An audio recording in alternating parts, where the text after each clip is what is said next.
श्री गुरु भक्ति योग जीवन के परम तत्व रूपी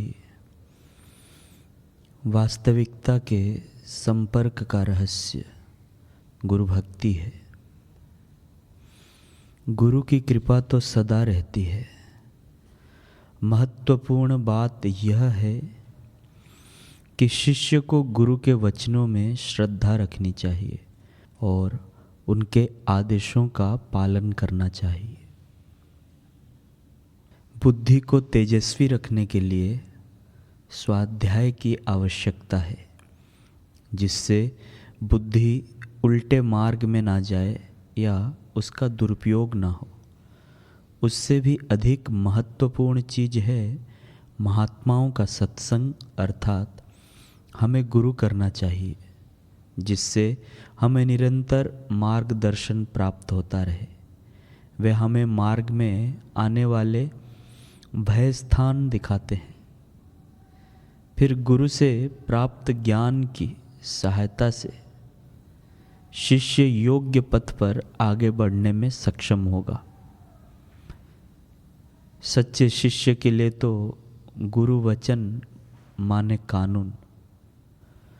गुरु का दास बनना माने ईश्वर का सेवक बनना। जिन्होंने प्रभु को निहारा है और जो योग्य शिष्य को प्रभु के दर्शन करवाते हैं, वही सच्चे गुरु हैं।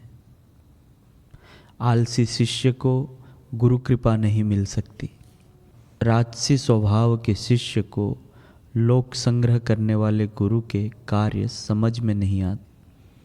मुक्तात्मा गुरु की सेवा, उनकी लिखी हुई पुस्तकों का अभ्यास और उनकी पवित्र मूर्ति का ध्यान, ये गुरु भक्ति विकसित करने का सुनहरा मार्ग है।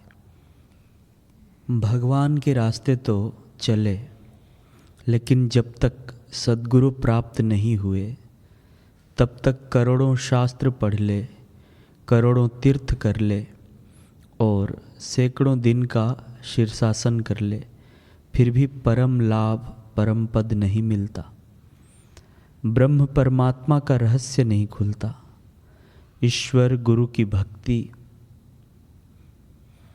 इनमें जब तक अभिन्न बुद्धि नहीं होती तब तक साधक को सही रास्ते का ज्ञान भी नहीं होता। भक्ति भक्त भगवंत गुरु, चतुर नाम बपु एक, इनके पद वंदन किए, नाशत विघ्न अनेक। जो पूरा भक्त है अथवा जिसके जीवन में पूरी भक्ति आ गई, उसे भक्ति, भक्त, भगवान और गुरु, ये चार विग्रह, चार नाम तो दिखेंगे, लेकिन उनमें प्रीति एक जैसी, आदर एक जैसा होगा। हजार हजार शास्त्र पढ़ लें, हजार हजार व्रत नियम कर ले, लेकिन जब तक गुरु में अहोभाव और दृढ़ श्रद्धा नहीं होगी, तब तक कोल्हू के बेल जैसा उसी नियम कर्म में घूमता ही रहेगा। भगवान में तो श्रद्धा हो जाती है, लेकिन साकार विग्रह में, मानव रूप में सद्गुरु में श्रद्धा होना मजाक की बात नहीं। भगवान तो मूर्ति में बैठे हैं। पुजारी रोज घंटी बजाता है, भोग धरता है, भगवान कुछ नहीं कहते। चाहे पुजारी बेईमानी करे, चाहे ईमानदारी करे, भोजन में नमक ज़्यादा हो या कम हो, मूर्ति वाले भगवान कुछ नहीं बोलेंगे। लेकिन गुरु भगवान के आगे कुछ रखा और कुछ गड़बड़ हुई तो डांटेंगे, जिससे तुम्हारे अहम को चोट लगेगी, तुम्हारे मान को चोट लगेगी। और शिष्य तब शिष्यत्व को पाता है जब अमानी हो। अमानित्व बिना तो कोई गुरु के द्वार पर आराम से बैठ भी नहीं सकेगा। गुरु के द्वार पर फायदा उठाना है तो शिष्य में अमानित्व और श्रद्धा, ये दो सद्गुण तो नितांत आवश्यक हैं। इनके बिना तो कोई शिष्य हो ही नहीं सकता। और सद्गुरु का फायदा पूरा उठा नहीं सकता। हालांकि दर्शन से, वातावरण से, स्पंदनों से थोड़ा बहुत पुण्य हो जाएगा। सैकड़ों वर्ष के तीर्थाटन की अपेक्षा तो ये सद्गुरुओं से ज़्यादा लाभ होता है।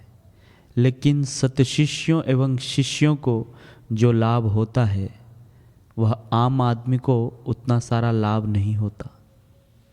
एक शिष्य बैठा है और दूसरा आम आदमी। आम आदमी को शब्द मिलेंगे, सूचनाएं मिलेंगी, थोड़ा पुण्याई मिलेगी, लेकिन शिष्य को शब्दों के साथ आनंद मिलेगा, हिम्मत, साहस व सत्प्रेरणा मिलेगी। शुकदेव जी महाराज बोलते हैं तो राजा परीक्षित को उनकी वाणी से सब कुछ मिलता है, लेकिन सबको सब कुछ नहीं मिला। अगर सबको सब कुछ मिलता तो सबका ही वर्णन आता कि सबको मोक्ष हो गया। केवल परीक्षित को ही हुआ, दूसरों को 5, 10, 15, 25% अथवा किसी को 50% लाभ हुआ होगा, लेकिन शुकदेव जी की कृपा का पूर्ण लाभ परीक्षित को ही हुआ, यह वर्णन आता है। अष्टावक्र जी ने राजा जनक को ब्रह्मज्ञान सुनाया तो जनक ज्ञात गए हुए, लेकिन अष्टावक्र संहिता में दूसरों का वर्णन नहीं आता। तो जितना अमानित्व और श्रद्धा होगी, जितने हमारे चित्त में सत्य शिष्यत्व के लक्षण होंगे, उतनी मेहनत कम और लाभ ज़्यादा होगा।